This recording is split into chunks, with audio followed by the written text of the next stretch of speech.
This podcast is part of the Listen Frederick Podcast Network.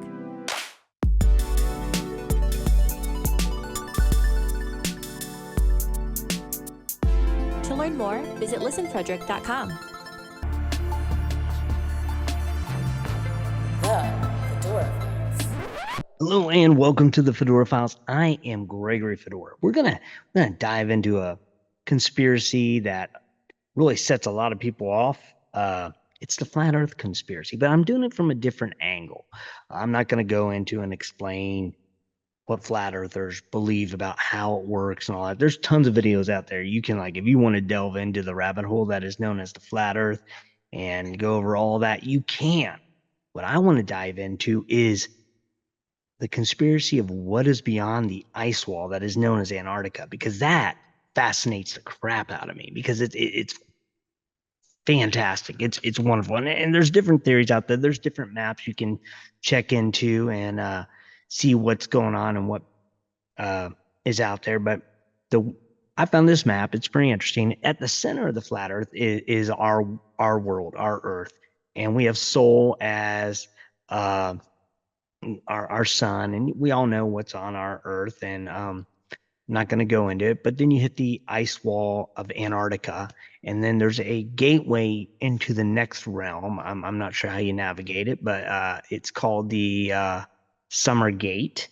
And you can go through that. And then there's another world. It has its own sun called Bol, B-O-L. So we have Sol, then Bol. And basically, this area has lands called Hapis, Gemenia,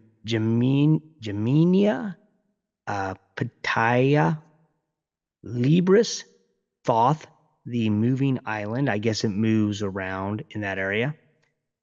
So in this is interesting because I believe it's Gemenia, which is where a lot of people think the Nazis went, and they have their own little continent, own little world where Nazis live, which would lead to some really cool fan fiction. There's also, in this realm, you have dinosaurs and other creatures. I'm not sure which island it's on. I think it's on Hapis. I could be wrong, but that's what they believe, that on Hapis is this world that is prehistoric with dinosaurs, cavemen, Neanderthals, all working together. And I'm not going to get into should there be Neanderthals with dinosaurs, but that's what's there. Don't argue if that's your biggest argument. But so there's these continents in that world, and there's different realms, different creatures and people groups that live there.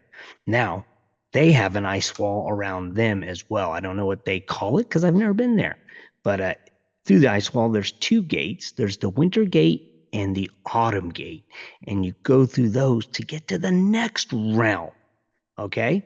Now, what's cool is, so we have, and our plate is kind of going like this, according to them. The next plate is going like this. So they're concentric circles, almost like Atlantis. Interesting. But they're moving in different directions. Why, how, I don't know. But that's what happens. You go through the autumn gate or the winter gate, you get to a whole nother group of continents. There's Keek, Mu, this one I'm going to mispronounce, gonorrhea, but that's how it's spelled. So don't go to that one because there's a lot of problems when you go to gonorrhea. I mean, nobody wants gonorrhea. Nobody wants to go there. Then there's Lemuria. There's Nu, the lost cluster, Amen, also known as Ra, and Mortis. So these realms are another, and within these groups, you get the lizard people. Some people even believe the Greys are there. Different groups of aliens live there. So then what's happening is they're saying that the aliens aren't coming from outer space because there's a dome, the firmament over this, so it can't be penetrated. But these aliens are coming over the ice wall to our realm and checking these things out, and it's fascinating. So which I've been trying to research what groups live where, and that's really hard to find because they disagree on this. There is also a map of where there's a a realm beyond this one where that you get into Asgard and different groups of the Olympians and different gods have their realm beyond that ice wall. And but I don't know if that one's real.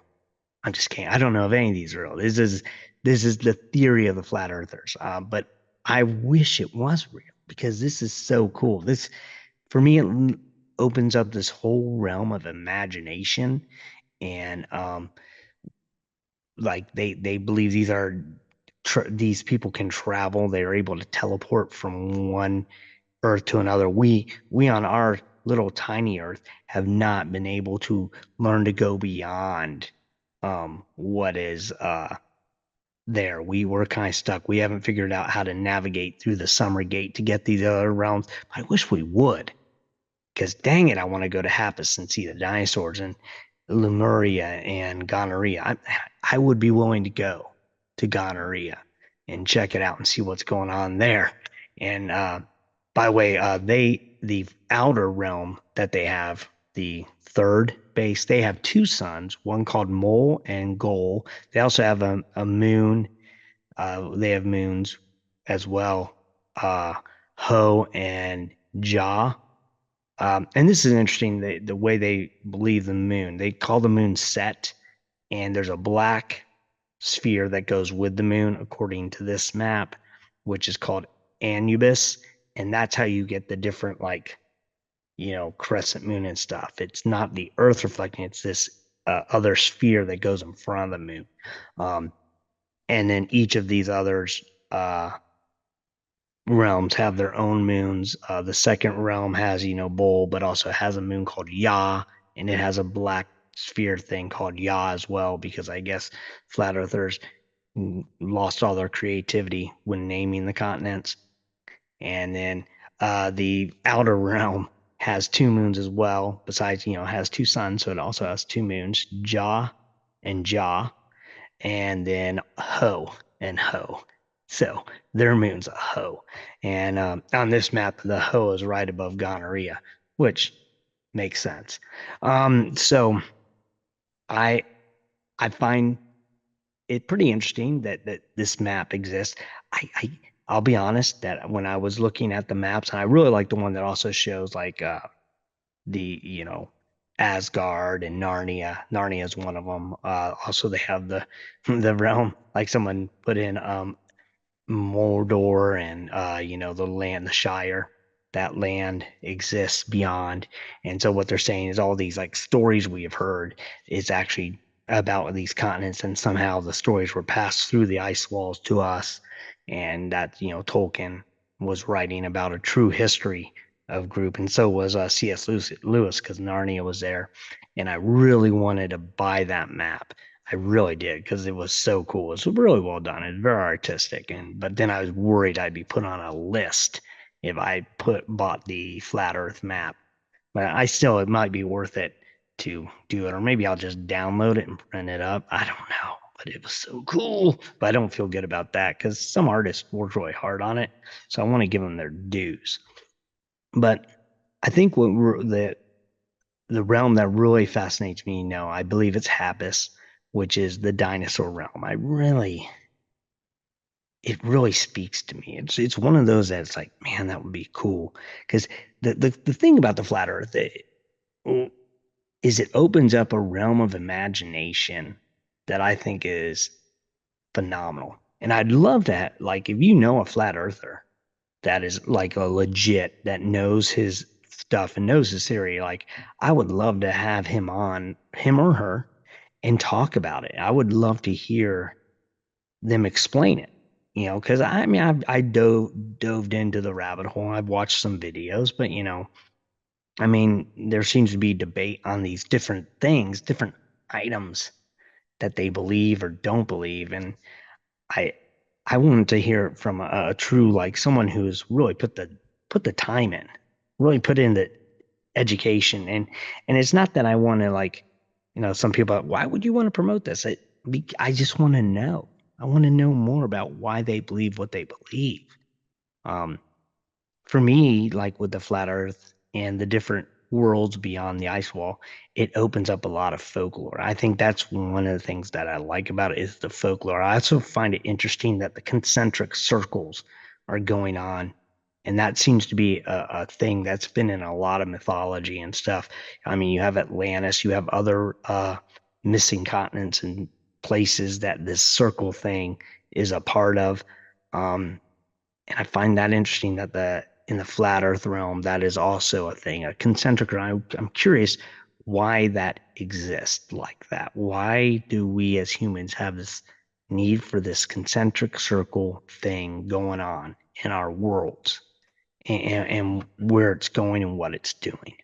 So, if you've delved into the flat Earth theory, what is your favorite part about it?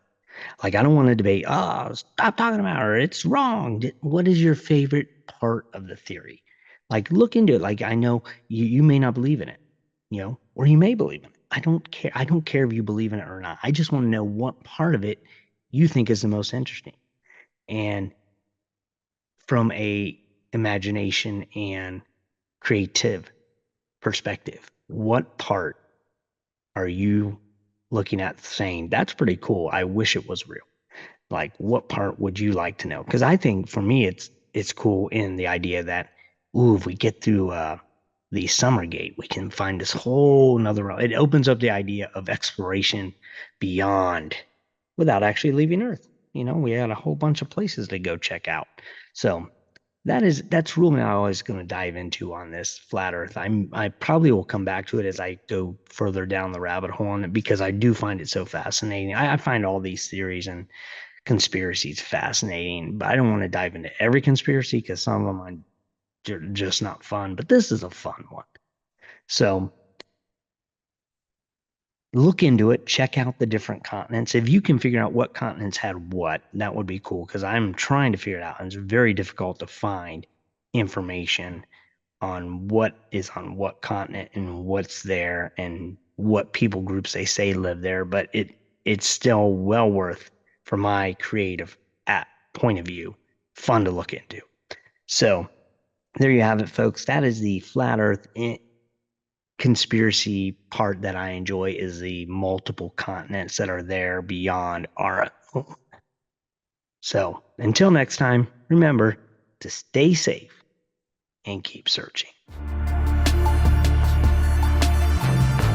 The Fedora Files. Check out fedoracrt.com today.